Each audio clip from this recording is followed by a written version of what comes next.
Hello everyone, my name is Ofer Mendelevitch and I head developer relations at Vectara. Today I'm going to talk about measuring hallucinations in RAG, or Retrieval Augmented Generation. A little bit about myself. I've been with Vectara for about a year and I had the opportunity to work on LLMs kind of early on since the times of GPT-2. It's been an incredible journey for me to see how this technology evolved to become so useful to help us be more productive. And, I truly believe what's kind of stated in this slide, which is the LLM and the generative AI revolution in general is really important. And within 5 years, we'll see a transformation of all applications from consumer to enterprise. And every piece of knowledge we acquire will have the ability to be based in this generative AI interface. So we'll be able to interact with computers in a way that's very different than what we do today. To me, this is a little bit like the transformation we've seen with the iPhones when they came out. A very different user interface. You can swipe, you can use your hands, you can use your fingers instead of the keyboard and the mouse. It's that level of transformation. Now with that, as I interact with customers of Vectara, I see a lot of different use cases and I wanted to share some of those with you. We have use cases around chatbots, very popular, for example, for customer support. You can put a chatbot that's based on LLMs to answer customer questions. There's a lot of question answering applications that are very useful, and I'll show a couple of examples here today. Product recommendations, again, using the latest in LLM and NLP capabilities to do recommendation engines. Semantic search, kind of moving away from the traditional keyword search to do a better search experience. Workplace search, and many others. Now, one of the problems with LLMs, at least today, is that they still hallucinate. And what that means is hallucination is when the LLM can actually give you a good response that looks very authentic and looks very convincing, but is actually wrong. And this is one of my favorite examples here. Did Will Smith ever hit anyone? You ask GPT 3.5 that, and he gives you this response. No, Will Smith is a decent guy, no known assault incidents, etc. And of course, we all know that's wrong because this is really what happened in the Oscars about 2 years ago. So, that's an example of hallucination. And there's a lot of hallucinations. And the question is, how can we avoid them? How can we reduce the amount of hallucinations to make the end application for the user much better? So one of the ways you address hallucination is with RAG. And that's what made RAG so popular. So RAG stands for Retrieval Augmented Generation. Let me walk you through how that works at a really high level. So the idea behind RAG is that you actually augment the information that the LLM has with some other information. So it could be other public information, but in enterprise context, often it is just some private information that only exists within the firewall of the organization or your enterprise. So if an LLM regularly takes a user query, thinks about it for a while and gets you a response that's only based on its internal knowledge. With retrieval augmented generation, what you do is the LM, holds for a second and asks a state-of-the-art retrieval engine to look at the data you provided and come up with relevant pieces of text or chunks or facts that the LM could use to augment its internal knowledge base and answer more accurately. And so, again, use cases for that include, question answering and chatbots, like I mentioned earlier. And it's become a very common and very useful application in the enterprise setting. Now, I apologize for this busy slide, but I wanted to share with you a little bit of how RAG is built when you actually want to build it yourself and do all the steps on your own. So on the blue arrow here, I walk through the data ingest flow. So initially you have some data, that's your data described earlier. It could be in a database like in Microsoft database, MS SQL, it could be in AWS Redshift or Snowflake or Databricks. It could also come from enterprise applications like Jira or Notion or something like that. And very often it's just a bunch of files. It could be PDF files or PowerPoint or documents of different kinds on S3 or just on a different platform like Box or Dropbox. And you sort of ingest the data first into the system. And so the first thing you need to do is to take the document in its original form, let's say it's a PDF, and extract the text part in the document. So turning it from a binary to a text. Now the text could be really long, so very common you chunk it into smaller chunks. So a chunk could be a page, or it could be 3 paragraphs or 2 sentences, or there's a lot of different strategies around that. And I encourage you to read more about this. If you're building that, there's a lot of different ways to chunk text that actually impact the performance pretty significantly. By the way, before I move on, I want to mention, I'm mentioning a couple of different vendors or product names that you can use to do any of these steps. That's just a small list. It's not comprehensive. I just wanted to mention a couple of options for everybody. Once you finish with the chunking, you go and you embed each chunk. What does embedding mean? It's a model. It's a different model than your GPT-4. It's called an embedding model. And what it is, it takes this text and it translates it into a vector of numbers. Think, 1,000 floats. And that vector of number really represents, in this embedding vector space, the semantic meaning in that text, and which is going to be used for neural search later on. So you take this vector and you put it in something that's called a vector database or a vector store, which knows how to handle these vectors and search these vectors really well. Again, there's many options here. I'm mentioning just a few. Okay, so now that you have the text here and the vector here, you're ready to do the actual search. So let's go through the user query journey. So again, there is some user interface, some application where the user has a box to enter their query. You enter the query, and again, the query also gets embedded. So there's a vector representing what the query is and what its semantic intent is. And then you run this against this retrieval engine. And the retrieval engine looks at the vector store, retrieves the most relevant matches of what was indexed before, and retrieves the text back into here as the facts or the candidates. Those get integrated into a prompt that essentially says something like, hey, here's a user query and here's some facts that can help you address this query. Please respond to this query in the best way possible given these facts. And you send it to an LLM like a GPT-4 or Anthropic Claude or something else, Llama 2 or anything else, and then the response gets sent back to the user. There's also an option here. You can actually look at the response, especially in an enterprise context, and sometimes I use products like guardrails that essentially make sure inappropriate content does not get back to be shown to the user. Now, I've kind of didn't mention the red arrow that much, but the red arrow represents action. What I mean by that is sometimes in the application, you don't just show the response to the user, you also do something with it. You want to open a Jira ticket with this information, you want to send it in an email, etc. So those are all options you have at the end of this process. All right, so this is how do-it-yourself RAG works. And as you can see, it's quite complex, and there's a lot of steps you have to take, a lot of systems you have to set up. There's a cost to each of these systems. You have to have your DevOps and your machine learning engineer, and you have to maintain these systems. And especially when you go from 1 or 2 or 10 documents to, 1 million documents in a really enterprise scale application, it becomes quite difficult to do this. So that's why at Vectara, what we've created is this RAG as a service. And what we mean by that is we've taken all of the complexity and put it in a box kind of behind an API. So all you have to do with Vectara is you essentially index the text or the documents you want. We'll do all the extraction and the chunking and the vector store and everything that I've just shown you. And then you can also have an application called the Query API. It will do all the matching and the retrieval and everything like this and give you back the response. So this makes building RAG applications very easy, very fast. It's robust, can scale up and down. It's secure. It's got all the different encryption and everything you need for enterprise. And so you don't have to do it yourself. And that is actually really helpful. You can build applications faster, more robust, and move them from sort of an MVP or a POC stage into production really quickly.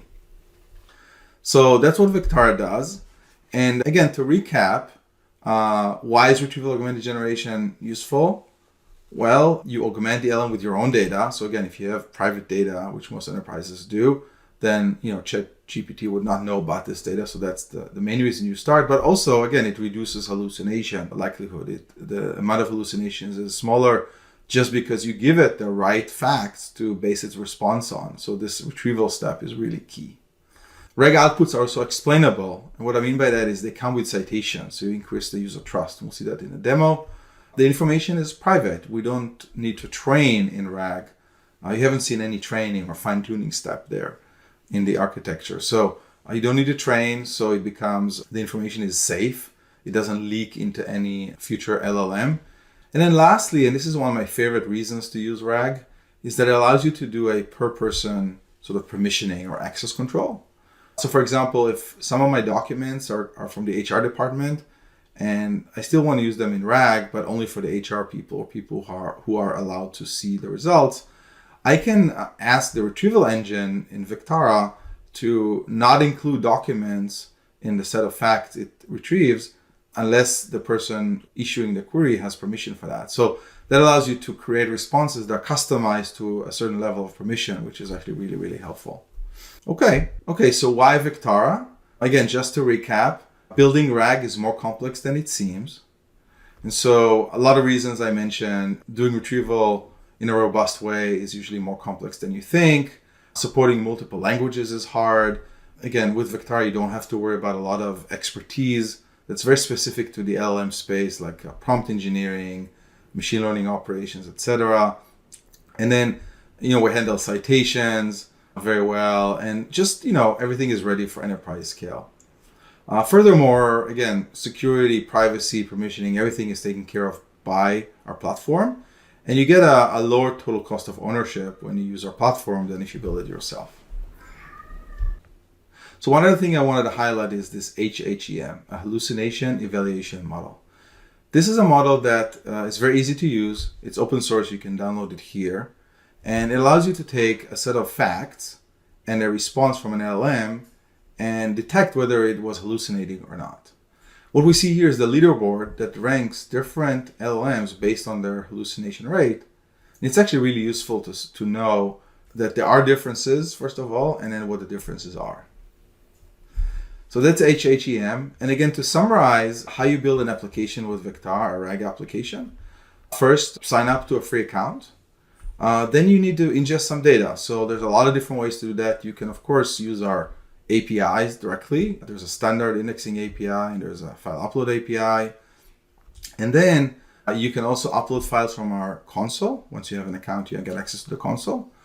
And there's also other ways. You can use Vectara Ingest, which is an open source project we created to help you with ingestion of data and indexing of data, including a few cool crawlers that crawl the data for you. And then there's integrations we have with companies like Airbyte and Unstructured.io that also could be used for kind of no-code ingestion. So take a look at those tools. Once you have the data there, again, you can build the UI on your own using the query API and point it to the corpus and run queries. Or you can use some of the tools we have available too. We have an open source project called Vectara Answer that can help you build question answering apps. There's a Create UI, which allows you to build a whole application end-to-end in Node JavaScript. And then a React Search and a React Chatbot, which are components you can use in your React application that help you simplify some of this building process. So I encourage you to take a look at those and build your app with that. So now let me go to show you some of these apps that we've built just to demonstrate how to use this. So this is an example called Ask News. Let me go click on this so I go to the actual application. So here we've actually crawled using Vectara Ingest a bunch of news sources from BBC, NPR, CNN, etc. And as you can see, this scrolling happens every day. It adds the new news articles, crawls their content, and adds them to this corpus. Now, when I run a query, let's say, should AI be regulated, you can see that it does the retrieval really quickly, and it gives you a response here to answer the question. Now, not only that, it has, as I've said earlier, these citations. So you can click on one of these citations and see, okay, this part of the answer was given from this article based on this information. You can actually click on this and go to that URL and see, where it came from and investigate further. So this gives a lot of trust, and it's very useful. I also wanted to mention that we have an option here to use different languages. So for example, I can try to get the answer in German. And of course, I don't speak German, so I won't be able to tell you if this is correct or not. But you can see that the answer gets translated into German, which is really, really helpful. And again, this is happening even though all the text is in English. So it knows how to match between languages really, really well. So that's an example of a question answering application. The next one I want to show you is actually the same application, Ask News, but now using HHEM. So we created a little demo of how you could use it, although there's many other ways. So this is Ask News, but if I ask the same question, what you see happening here is that the response gets generated in the same way, but then after it gets generated, there's an evaluation of the confidence using HHEM. So this little step runs the HHEM. In this case, it's using the Hugging Face inference model, and it generates an evaluation of this. In this case, this high confidence. It means that this response is not a hallucination relative to the facts. So this is one way you can use HHEM on your own in your application to do that. So moving on here, this is question answering, but I also mentioned chatbots quite a bit. So let's look at I didn't mean to click that. Let's look at a chatbot example. So here's a chatbot. This is on Hugging Face, again, built with the Vectara APIs. So what we did here is create another corpus, crawled about 100 or 150 pages from the IRS website and put them in a corpus. And now I can ask some questions about this. So for example, I can go in and say, is my college tuition tax deductible? So again, it'll go into the corpus and try to answer this question based on the information I crawled in the website. Full disclosure and warning, please don't use this website other than for demo purposes, and use your tax advisor to file your taxes. I just have to say that. But it's just meant to show a demo, okay? But again, you get this answer. And the nice thing about the chatbot is you can then ask a follow-up question. So for example, here it said, college tuition and related expenses may be tax deductible under certain conditions. So I can say, what conditions would make it tax deductible? And the idea is that it'll know that make it probably refers to college tuition, right? So it has that context of the previous question and the previous answer. So it really answers as a chatbot. And you see that it knows that already. So this is a chatbot. I also want to emphasize, again, this is all open source. So if you go to this particular website, you can actually see the files and all the code here, including how we run the query and the whole application and everything like that. So, feel free to use that as a reference to build your own app if you like. And with that, thank you for listening. I wanted to highlight a few other things here on my final slide. First, again, I encourage you to sign up to our free account. It's actually pretty generous and allows you to get started with up to 50 megabytes of text and 15,000 queries a month, which is quite a bit to get started and try it out. We have a lot of resources for you, our documentation, which is pretty thorough. We have a Discord channel for the community, so you can join that and ask questions from fellow developers who build with Vectara, or from a lot of us at Vectara are there all the time to answer questions. We have a GitHub where you can see a lot of open source projects that you can use that I mentioned here, like React Search, Vectara Ingest, Vectara Answer, etc. And then we have a set of example notebooks. This one, for example, is how to use Vectara with Llama Index. But we have others. You can look at this repository. And then if you're a startup, I encourage you to take a look at our startups program. It's a very good way to get started with Vectara while giving you additional support in forms of credit and kind of customer support and other things. So really a good way to get started if you want to use Vectara to power your product. And that's it. Thanks for listening again, and I hope you have a good rest of your Conf42 conference.